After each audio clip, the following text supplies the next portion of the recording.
Lily Carter had always been the kind of young woman people noticed, without quite knowing why. It wasn't only her looks, though those were undeniable, but the ease with which she moved through rooms and conversations, the warmth she carried with her like a quiet light. Raised in a comfortable Boston household, Lily grew up surrounded by stability, expectations, and a clear picture of what her future was supposed to look like. Her parents, Evelyn and Richard Carter, had worked hard for everything they owned, and they believed deeply in order, planning, and sensible choices. Lily, their only daughter, was meant to be the natural continuation of that careful life. On that particular evening, the family sat together in the dining room of their townhouse.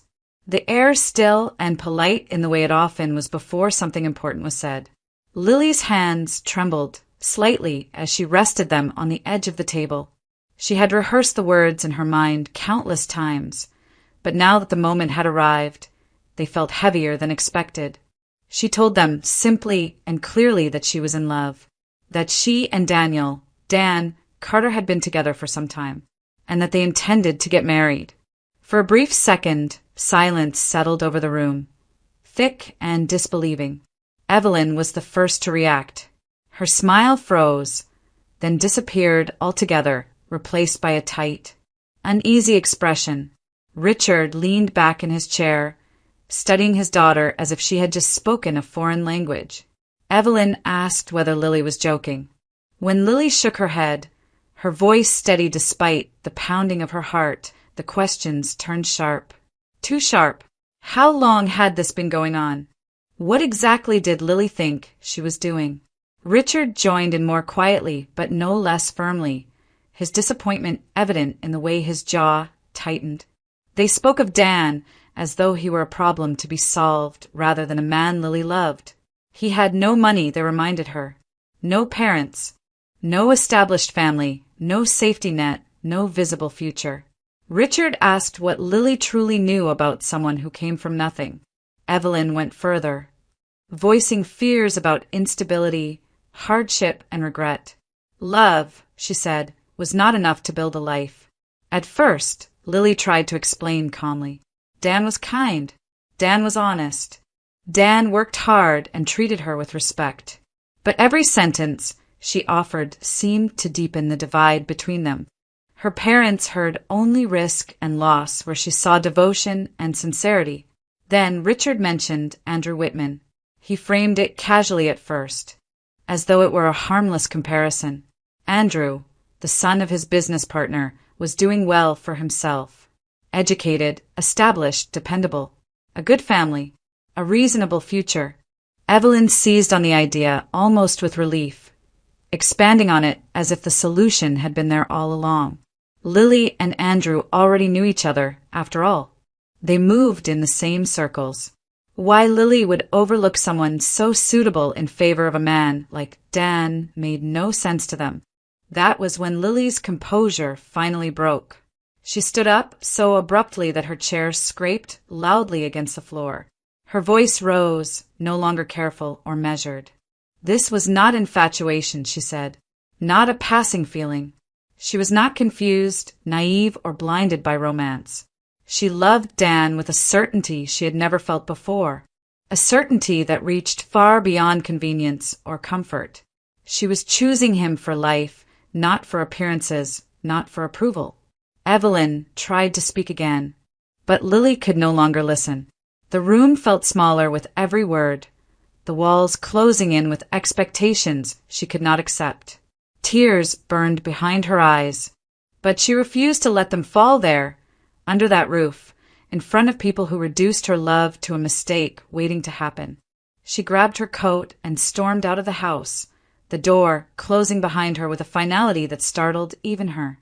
Outside, the cold Boston air hit her face, sharp and grounding. Her hands shook as she pulled out her phone, her heart racing with hurt, anger, and resolve all at once. Lily didn't hesitate. She called Dan and asked him to meet her immediately. Dan arrived quickly, breathless from the cold and from worry, and when Lily saw him standing under the streetlight, She felt the tension in her chest loosen for the first time that night. She didn't explain everything at once. She didn't have to. One look at her face told him enough. Without asking where else she might go, Dan made a decision that felt natural and inevitable. He took her with him. His grandmother's apartment was in an older Boston building, solid and unpretentious, the kind of place that had been standing long before trends came and went. Dan hesitated briefly at the door, not because he doubted the welcome, but because he knew how much this moment would matter. Margaret Carter did not tolerate disorder lightly, especially not the kind that came wrapped in emotion. Margaret was a retired school principal, a woman who had spent her life commanding respect without ever raising her voice. Her posture was straight despite her age, her hair neatly arranged, her eyes sharp and observant. When Dan introduced Lily, Margaret studied her carefully, not with suspicion, but with a calm intensity that made Lily feel as though she were being measured on something far deeper than appearances. They sat at the kitchen table, tea poured, the clock ticking softly on the wall. Dan explained what had happened in careful, respectful sentences. Lily added what she could, her voice steady but quiet. Margaret listened without interruption. She asked a few questions, precise and practical, then fell silent again, considering everything she had heard. Dan had been raised in this apartment. When he was barely old enough to remember anything clearly, his parents had been killed in a car accident, leaving Margaret to raise her grandson alone. She had been younger then, still working, still full of relentless discipline. Dan had grown up under her watchful eye, learning responsibility early, learning that life rarely offered easy paths. When Margaret finally spoke, her tone was calm, almost gentle. She said she would not turn Lily away. No one, she believed, should be left without a place to stand when the ground beneath them gave way. But she also made herself very clear. In her home, a man and a woman did not live together as husband and wife unless they were married. It was not a matter for negotiation or debate. It was simply how she lived and how she expected her household to be run. Lily did not argue. She did not even hesitate. She nodded and said she understood. She would stay in a separate room. It was said so simply that Margaret looked at her again, this time with something like approval flickering in her eyes. The arrangement was set without drama. Lily moved into the small spare bedroom, placing her few belongings carefully as though she were a guest, determined not to impose. Dan showed her where everything was, trying to lighten the moment with quiet jokes that didn't quite land. Beneath his calm exterior, his thoughts were already racing. Life in the apartment settled into an uneasy but peaceful routine. Mornings were quiet. Margaret kept her habits, rising early, reading the newspaper, maintaining order without comment. Lily adjusted quickly, helping where she could, careful not to overstep. There were no raised voices, no confrontations, only a sense of restraint, as though everyone were aware they were balancing on something fragile. Lily threw herself into preparing for graduation, finalizing paperwork, meeting deadlines. In the evenings, she searched for work, sending out applications, determined not to be a burden. She spoke of the future with cautious hope, imagining a life built slowly but honestly. Dan watched her and felt pride mixed with a growing knot of fear. He loved her more each day, yet the weight of his situation pressed harder on his chest. He had no savings, no ring, no clear plan. Living under his grandmother's roof with the woman he intended to marry only sharpened his sense of responsibility. Every quiet dinner, every careful boundary, reminded him of what he could not yet provide. Outwardly, things were calm. Inwardly, Dan's anxiety was beginning to take shape, silently preparing him for a choice that would soon change everything. Dan's unease grew quietly, day by day, until it became impossible to ignore. It showed in the way he lingered after dinner, staring at nothing, or in the way he avoided Lily's eyes when the future came up in conversation. He loved her deeply, but that love only sharpened his sense of failure. He had no money set aside, no ring, no place of his own where he could bring her as his wife. Every morning he woke up under his grandmother's roof, reminded him that he was not yet the man he believed Lily deserved. The idea of a courthouse marriage crossed his mind more than once. It would be quick, inexpensive, practical, but each time the thought surfaced, it left behind a bitter aftertaste.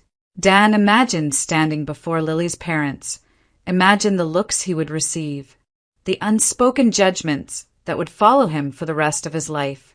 Worse than that was the judgment he felt from himself. He did not want to begin his marriage with apologies or explanations. He wanted to stand upright, unashamed, able to say that he had provided something real. Lily noticed the tension, of course. She always did. She tried to ease it in the only way she knew how. She spoke gently about simplicity, about how little she truly needed. She said rings could wait, that a celebration could be modest, that work was something they could face together. She was willing to take any job, to build a life piece by piece. To her, love was already enough. But Dan shook his head every time, not because he doubted her sincerity, but because he feared accepting it. He could not bear the thought that Lily might one day look back and feel she had settled for less because of him. The suggestion came unexpectedly. During a brief conversation with a former colleague he ran into near the docks. The man spoke of seasonal work aboard a commercial vessel operating out of Maine. It was hard labor, he said, physically exhausting and unforgiving. The hours were long, the conditions harsh. But the pay was good, better than anything Dan could hope to earn locally in the same amount of time. 1 year, the man said. 1 year of work. And Dan could come back with real savings. Enough for a proper wedding. Enough to start over without shame. The idea lodged itself in Dan's mind and refused to leave. That night he lay awake, staring at the ceiling, listening to the muted sounds of the apartment. He thought about Lily in the next room, asleep and unaware of the storm gathering inside him. He thought about the distance, the danger, the possibility of losing her not to another man, but to time and absence. The thought of leaving her behind felt like tearing something essential out of his chest. When he finally spoke to Lily about it, she reacted exactly as he had feared. She tried to talk him out of it, her voice trembling with a mixture of worry and disbelief. She said they could manage without such drastic measures. She said a year was too long, that anything could happen in that time. She begged him to reconsider. Dan listened, and it hurt him more than he could say. But his resolve only hardened. He could not ignore the chance to change their circumstances, not when it was finally within reach. He told her he would rather endure a year of separation than a lifetime of regret. Margaret, who had been listening from a careful distance, surprised Lily by siding with Dan. She did not dramatize the situation or offer comfort she did not believe in. She spoke plainly. She said that Dan's choice was not reckless but serious. Painful, yes, but rooted in responsibility. She understood what it meant for a man to feel the weight of providing for those he loved. Her quiet approval settled something inside Dan. It did not make the decision easier, but it made it final. In the days that followed, Dan began making inquiries, gathering information, preparing himself for what lay ahead. Each step forward felt heavy, but also strangely clarifying. There was no turning back now.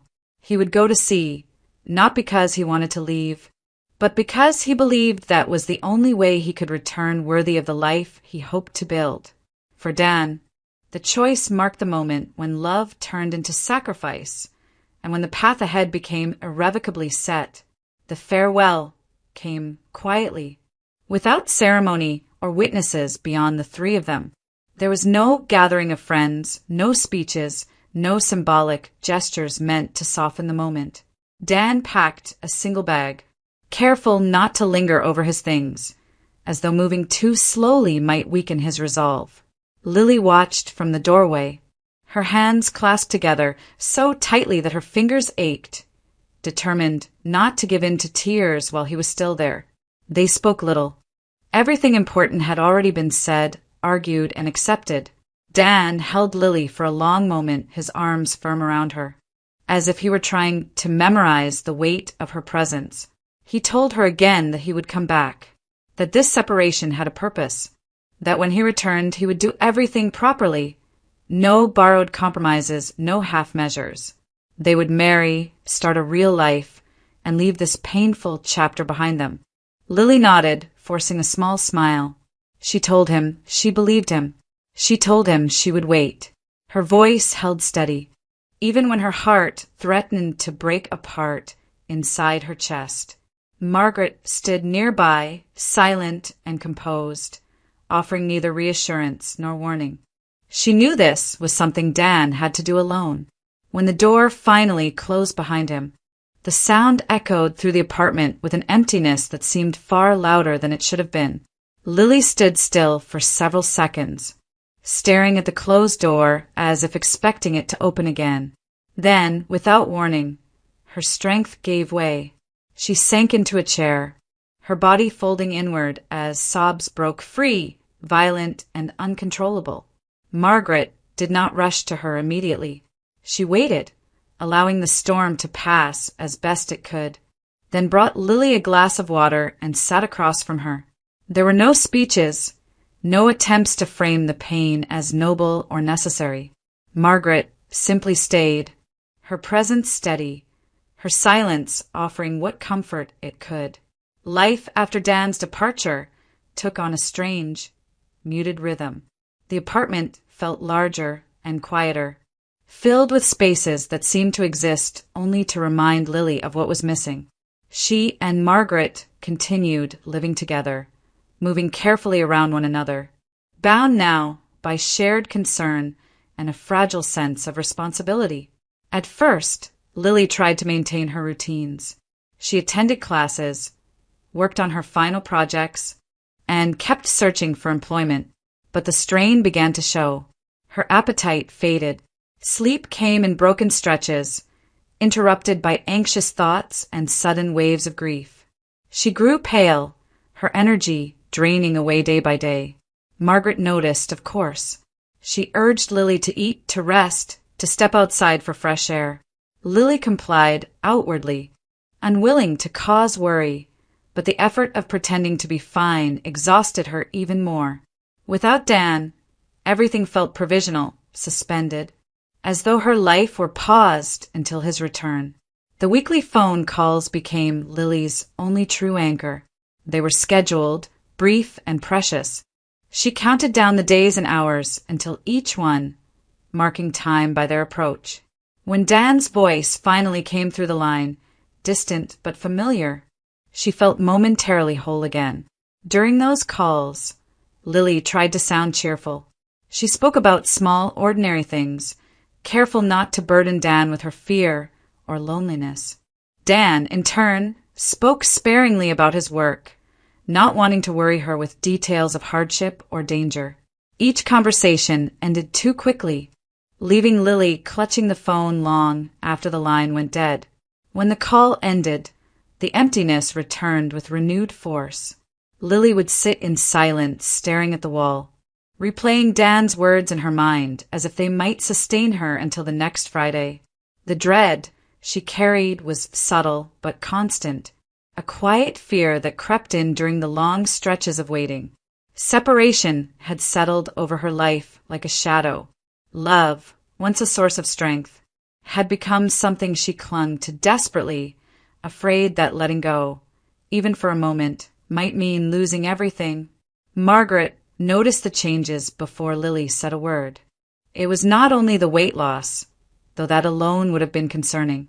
Lily's face had grown drawn, her movements slower, as if every step required more effort than the last. There were moments when she had to steady herself against the counter or pause midway through a sentence, her breath shallow and uneven. One morning, when Lily nearly fainted while standing in the kitchen, Margaret made her decision. This was no longer something that could be dismissed as nerves or heartbreak. Margaret told Lily firmly that she would see a doctor. Not later. Not when she felt ready. Immediately. Lily tried to protest, weakly at first, then with quiet insistence. She said she was just tired, that it was stress, that everything would settle once she finished school. Margaret listened, then shook her head. Years of responsibility had taught her the difference between excuses and danger. She reminded Lily that denial had never solved anything. Lily finally agreed, more out of exhaustion than conviction. The appointment was arranged quickly. The clinic was familiar to Margaret, a place she trusted. Lily sat on the examination table, her hands folded in her lap, her thoughts drifting uneasily between guilt and fear. She had no clear sense of what was wrong, only a growing awareness that something inside her had been quietly changing. The results came sooner than Lily expected. The doctor spoke calmly, professionally, explaining the findings step by step. Lily heard the words, as if from a distance, struggling to connect them to herself. Nearly 3 months pregnant. The phrase repeated in her mind, unreal and overwhelming. For a moment, the room seemed to tilt, and she gripped the edge of the table to steady herself. Shock came first, sharp and disorienting. Then fear followed, close behind. Fear of what this meant, of what lay ahead, of what Dan would think. And beneath it all, fragile and trembling, was joy. A life. His life. Something of Dan that had been growing inside her all this time. Unseen and unacknowledged. Margaret absorbed the news in silence. When she finally spoke, her voice was measured, but her eyes softened. She asked practical questions, took notes, scheduled follow-up visits. Only later, when they were alone again, did she allow herself a moment to sit down and breathe. This changed everything. Lily barely slept that night. She lay awake, one hand resting instinctively on her stomach, her thoughts racing ahead in conflicting directions. She imagined Dan's face when she told him. His surprise, his happiness, or his worry. Would the news make his work harder, knowing what he was missing? Would it burden him, distract him, or give him strength? She went back and forth endlessly. Part of her wanted to tell him immediately, to hear his voice, to share the secret that now defined her life. Another part feared the timing. He was far away, working under difficult conditions. She did not want to add to his stress or leave him feeling helpless. In the end, Lily chose compromise. She would tell him during their next scheduled Friday call. That way, she could prepare herself, choose her words carefully, make the moment as calm and reassuring as possible. She told herself it was only a matter of days. She could wait that long. The days passed slowly, each one stretching further than the last. Lily began taking better care of herself, eating when she could, resting more often. Margaret watched her closely, offering support without smothering her. Together, they spoke cautiously of the future, avoiding assumptions, holding on to hope without giving it too much room to hurt them. Friday finally arrived. Lily prepared for the call with unusual care. She brushed her hair, chose clean, comfortable clothes, and sat at the table where she always waited. Her heart beat faster with every passing minute. This time the call would change everything. The hour came and went. There was no ringing, no familiar voice on the line. At first, Lily told herself it was nothing. Delays happened. Schedules shifted. She waited another 15 minutes, then another. Each moment of silence tightened the knot in her chest. She checked the phone again and again, willing it to come alive in her hands. But the phone remained silent. By the end of the evening, Lily understood that something was wrong. The happiness she had been holding so carefully slipped into suspension, hovering between hope and fear. The future she had imagined only hours earlier suddenly felt distant and uncertain, as if it had been paused mid-breath, waiting for a call that never came. The silence stretched from hours into days, and with each one, Lily's sense of unease deepened. At first, she tried to reason with herself. Communications at sea were unreliable. Schedules shifted. Equipment failed. Dan had missed calls before. Rarely, but it had happened. She repeated these thoughts like a prayer, clinging to them as a way to steady her breathing. By the third day, the calm explanations no longer held. Lily barely slept. She jumped at every sound, checked her phone obsessively, and replayed their last conversation again and again, searching for signs she might have missed. Margaret watched her closely, growing more concerned by the hour. Lily's hands trembled constantly now. Her face had gone ashen, her eyes hollowed by fear and exhaustion. Food went untouched. Water made her nauseous. On the fifth morning, the knock came. It was firm but hesitant, as though the person on the other side did not want to be there, but had no choice. Margaret opened the door. A woman stood on the threshold. Her coat, still damp from the cold air outside, her face pale and strained. She introduced herself haltingly as the wife of one of Dan's coworkers. Her voice wavered as she asked if this was Daniel Carter's address. Lily had already risen from her chair. She stood frozen a few steps away, listening. The woman explained that there had been an accident. A violent storm had swept through the waters off the coast of Maine days earlier, far more severe than forecast. The vessel Dan had been working on had suffered significant damage. Rescue operations had been launched immediately, involving the Coast Guard and nearby ships. But the conditions had been brutal. Waves, wind, darkness, everything working against them. Some crew members had been pulled from the water. Others had not. The words fell into the room slowly, each one heavier than the last. Lily felt the floor sway beneath her feet, though she had not moved. She heard the woman say that Dan's name was not on the list of survivors. She heard Margaret ask careful questions about timing, about confirmation, about what presumed meant in this context. The woman answered as best she could, tears slipping down her cheeks. No body had been recovered. There were no remains to identify. But after days of searching, hope was fading. Lily tried to speak. She tried to ask something, anything, but no sound came out. The room narrowed, the edges blurring, as a sharp pressure closed around her chest. She took a step forward, then another, and then her legs simply gave out beneath her.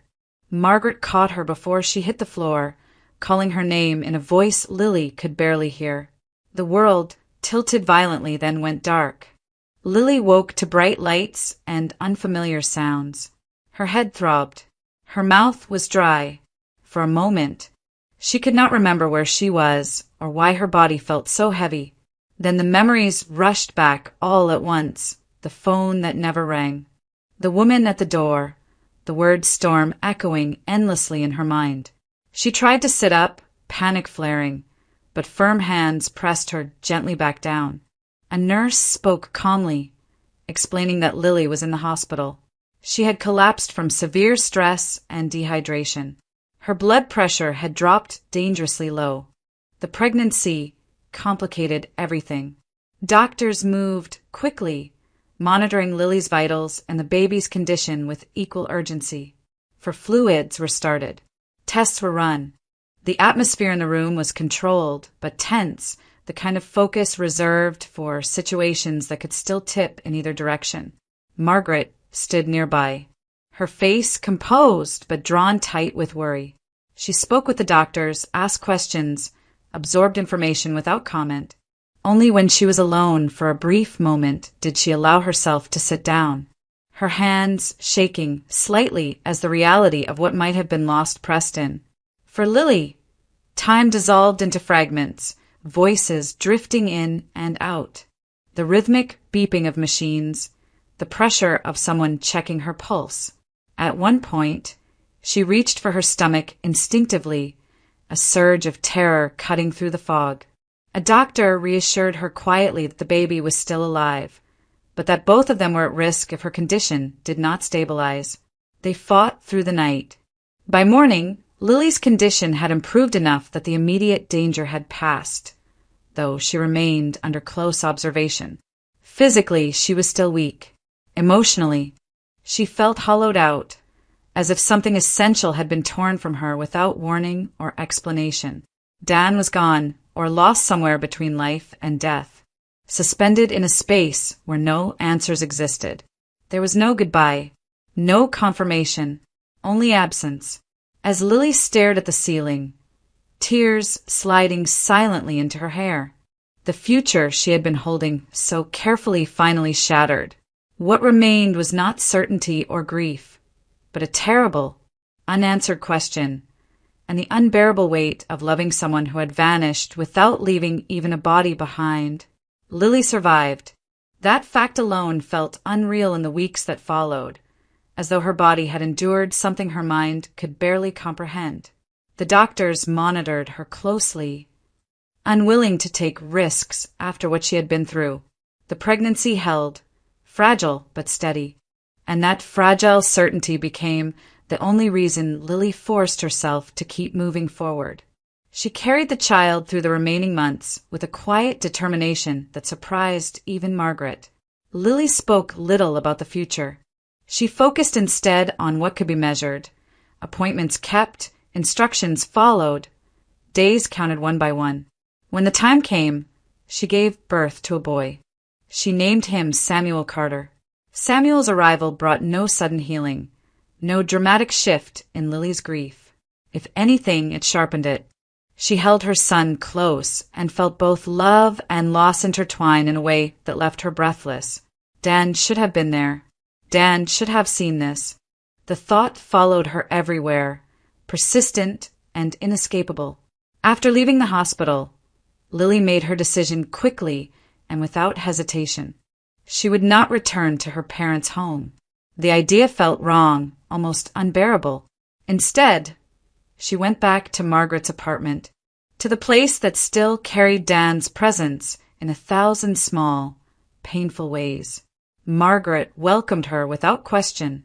She prepared a small space for the baby and adjusted her routines once again, practical and steady as ever. Evelyn did not accept Lily's choice quietly. At first, the conversations were strained but controlled. Evelyn called often, offering help that felt less like concern and more like insistence. She suggested Lily needed rest, support, a proper environment. She reminded her daughter of how difficult single motherhood would be, especially without certainty about Dan's fate. As weeks passed, the tone hardened. Evelyn began to speak openly about moving on. She said Lily was young, that life did not end because of tragedy. She argued that clinging to the past would only harm Samuel in the long run. Each word struck Lily like a blow, not because Evelyn was entirely wrong, but because she spoke as if Dan were already gone in the most final sense. The confrontation came one afternoon when Evelyn arrived unannounced. Samuel slept in the next room as the argument unfolded, voices rising despite Lily's efforts to keep them low. Evelyn accused her daughter of hiding behind grief, of refusing to face reality. She suggested, too bluntly, that without a body, without proof, Lily was choosing an illusion over life itself. Something inside Lily broke. She told her mother to stop. When Evelyn didn't, Lily said things she had been holding back for months. She spoke of love, of loyalty, of what it meant to stand by someone even when the world declared it unreasonable. She said she would not erase Dan simply because it made others uncomfortable. She said she would not teach her son that love was disposable. Evelyn tried to answer, but Lily cut her off. She told her mother not to come back, not until she could respect Lily's choices and her grief. Not until she could speak of Dan without dismissing him as a mistake or an obstacle. The door closed with a finality that echoed painfully through the apartment. After that, Lily's world narrowed. She lived quietly, almost invisibly, focused on Samuel and the small routines that gave her day's structure. She fed him, rocked him, spoke to him softly as though Dan might hear through the walls. At night, when the apartment was still, she allowed herself to grieve fully, tears soaking into the pillow as she whispered things she would never say aloud during the day. There was no grave to visit, no place to mourn properly. Dan existed everywhere and nowhere at once, alive in memory and absent in every way that mattered. Lily carried him with her constantly, a presence as real as her son in her arms. In her heart, Lily lived as a widow, not because death had been confirmed, but because love had not let go. Far from Boston, far from the life he had known, Daniel Carter was still alive, though nothing about his existence resembled living in any meaningful sense. The sea had not taken his body, but had stripped him of everything else. He was found after the storm, half-conscious and barely breathing, washed ashore along a remote stretch of coastline in Maine. How long he had been in the water, no one could say with certainty. By the time a local man noticed him and dragged him onto dry ground, his body was battered, his mind empty. He survived by chance, by timing, by the stubborn refusal of his body to give up. But when he opened his eyes days later, there was nothing waiting for him inside his own head. No name, no memories, no past. The people who took him in lived far from towns and hospitals, part of a small, isolated rural community tucked deep inland, where everyone knew one another and strangers were rare. They brought him to a modest house, fed him, treated his injuries as best they could, and waited for his memory to return. It never did. When he failed to recall even his own name, they gave him one. Someone suggested Connor, and it stuck not because it fit, but because something had to fill the silence. Connor became the name he answered to, though it felt foreign in his mouth, like a borrowed coat that never quite sat right on his shoulders. He stayed because he had nowhere else to go. Without documents, without memories, without even a vague sense of who he had once been, Connor became useful in the only way he could. He worked. He hauled, repaired, lifted, and carried. He accepted food and a place to sleep in exchange for his labor, never asking questions, never demanding more.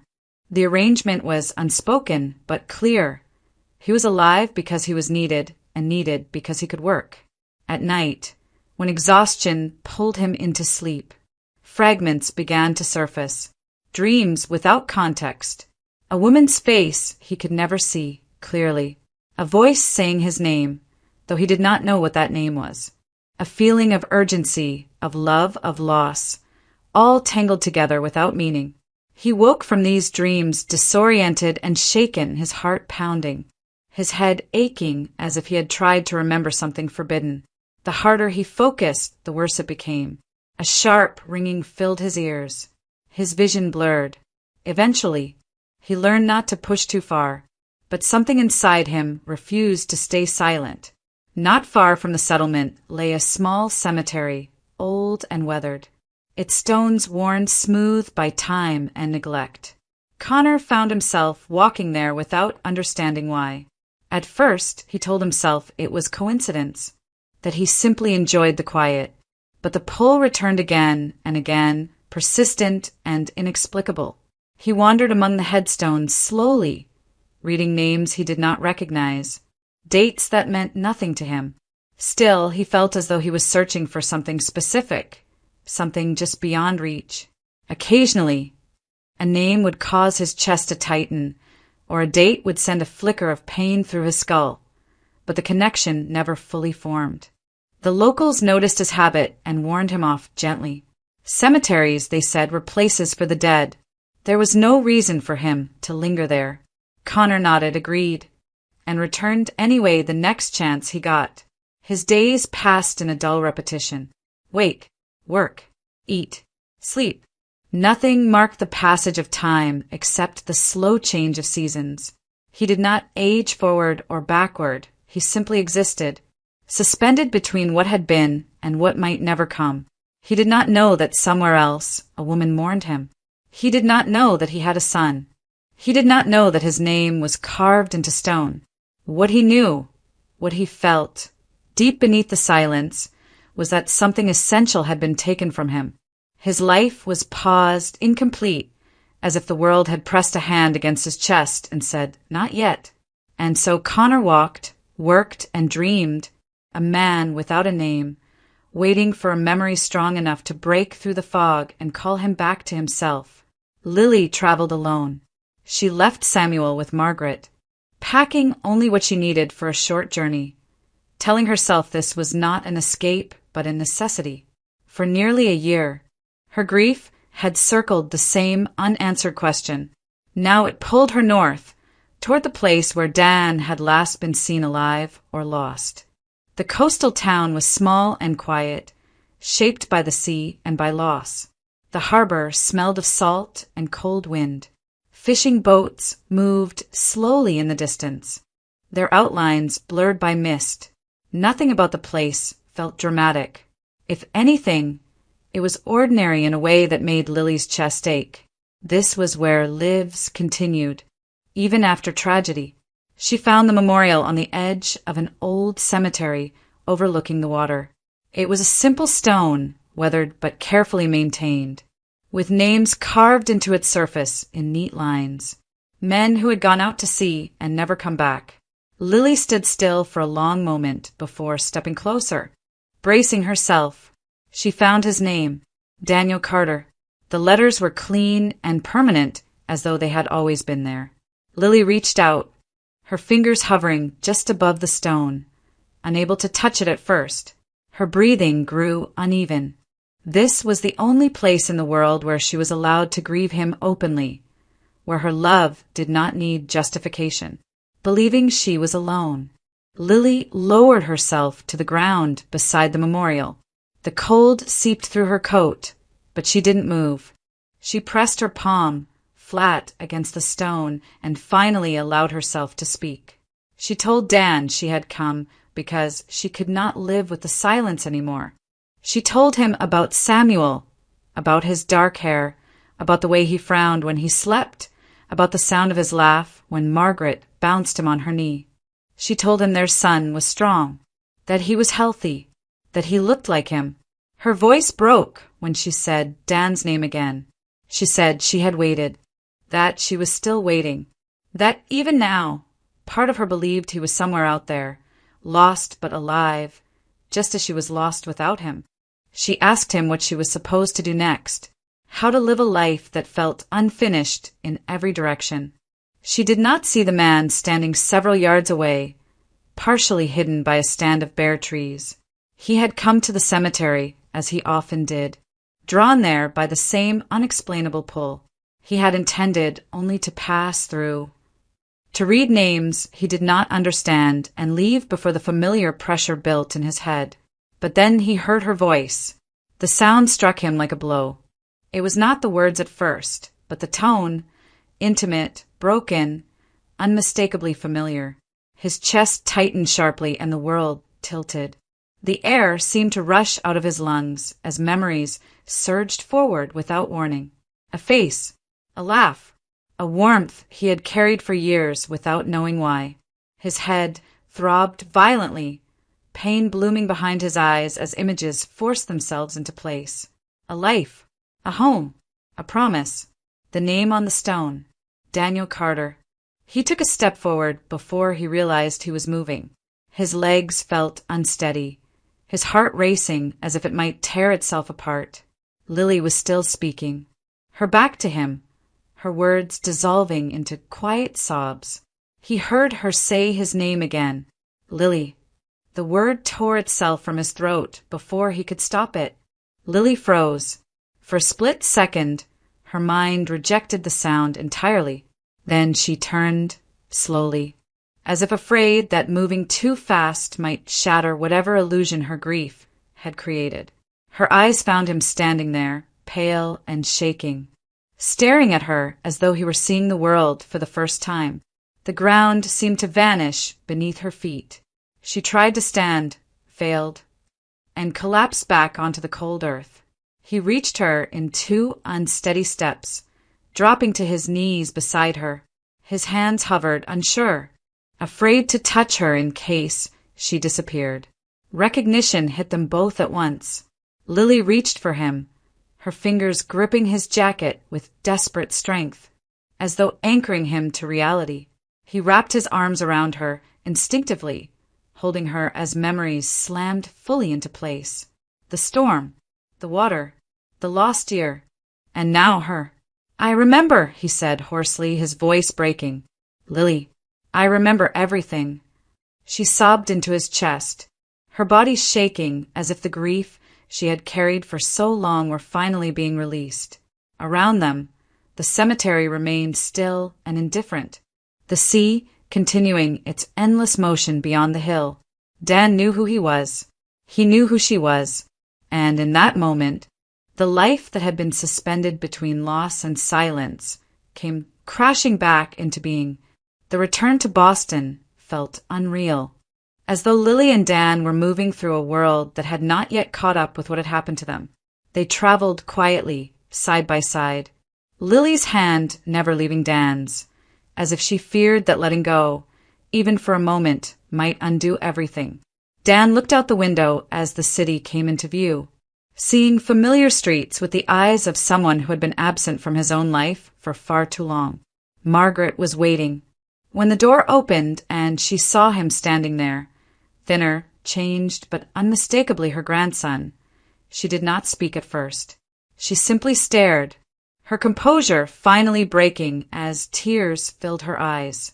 Dan stepped forward, and she reached for him with a strength that surprised them both, holding him as if to make certain he was real.